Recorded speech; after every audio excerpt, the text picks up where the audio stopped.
The command bridge of the Zarketh warship Inevitable Reckoning hummed with nervous energy. Admiral Krotak's scales rippled with unease as he studied the tactical display.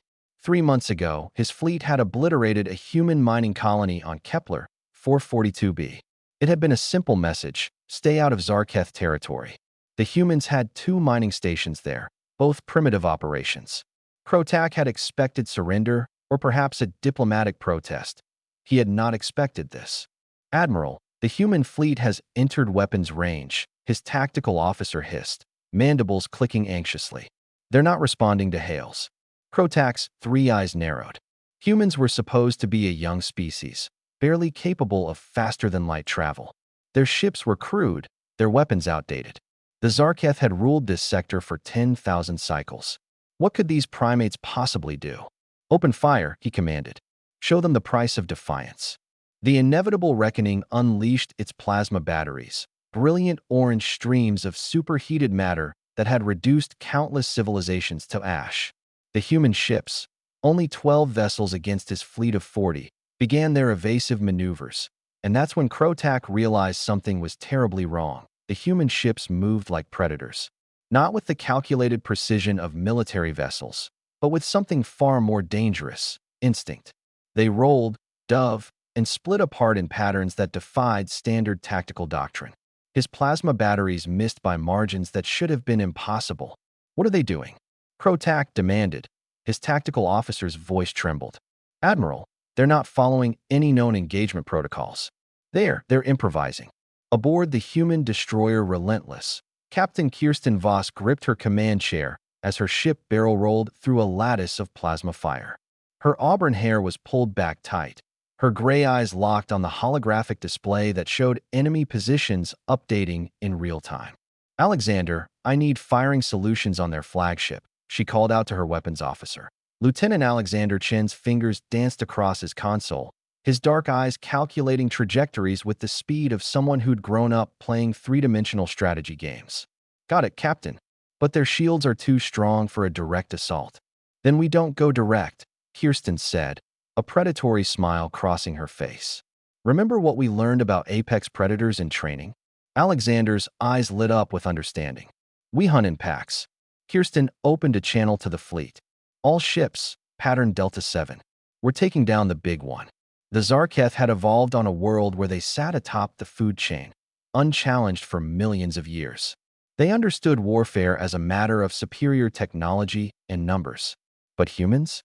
Humans came from a death world where everything wanted to kill them, where they'd clawed their way to dominance not through strength, but through persistence, cunning, and the ability to coordinate in ways that bordered on telepathic. The 12 human ships moved as one organism.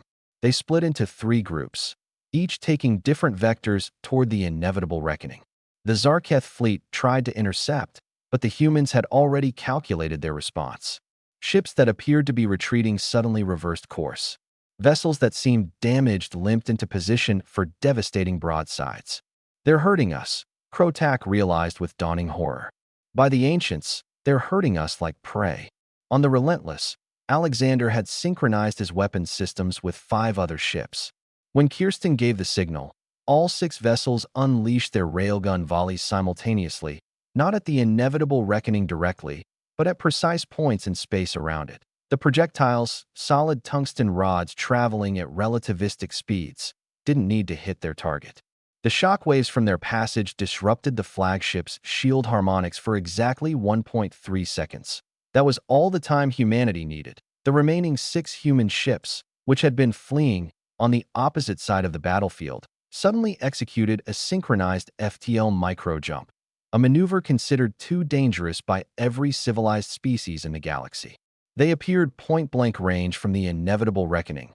Their nuclear-tipped torpedoes already away at Krotak watched his shields flicker and die. The torpedoes slammed into his ship's hull with the fury of compressed suns. "Abandoned ship," he screamed, but it was too late. The Inevitable Reckoning broke apart in a cascade of secondary explosions, its reactor going critical. The shockwave disabled 6 nearby Zarketh vessels. The rest of the alien fleet scattered in panic. Kirsten allowed herself one moment of satisfaction before opening a wideband transmission to the fleeing ships. Her voice was cold, each word deliberate. 3 months ago, you attacked our people on Kepler 442b. You killed 247 miners, scientists, and their families. You thought we were weak. You thought we would submit. She leaned forward, her eyes blazing with barely contained fury. You were wrong about us. Humanity didn't reach the top of our food chain by being the strongest or the fastest. We got there by being the most relentless, the most adaptable, and the most vindictive species our planet ever produced. Alexander pulled up tactical data, highlighting every Zarketh ship still in the system. We've marked each of your vessels. You have two options: surrender and face trial for war crimes, or run. But know this: if you choose to run, humanity will remember. We will find you. Maybe not today, maybe not tomorrow, but we will find you. Because that's what we do. We track. We hunt. We never, ever forget. Kirsten cut the transmission and turned to her crew. Secure the system. Send recovery teams to search for survivors from the colony. And someone get me a line to Earth Command. Tell them the Zarketh have learned their lesson.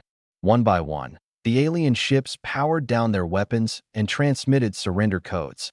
Alexander looked at his captain with quiet pride. Ma'am, I think we just taught the galaxy why you don't start fights with humans. Kirsten nodded grimly. No, Alexander. We taught them something more important. If you start a fight with humans, you'd better finish it. Because we always will. The Relentless held position over the scattered remains of the Zarketh flagship, a warning to anyone watching from light years away. Humanity had arrived on the galactic stage not with diplomacy or submission, but with a simple message written in the wreckage of those who'd underestimated them. We are the deadliest species. And you started this.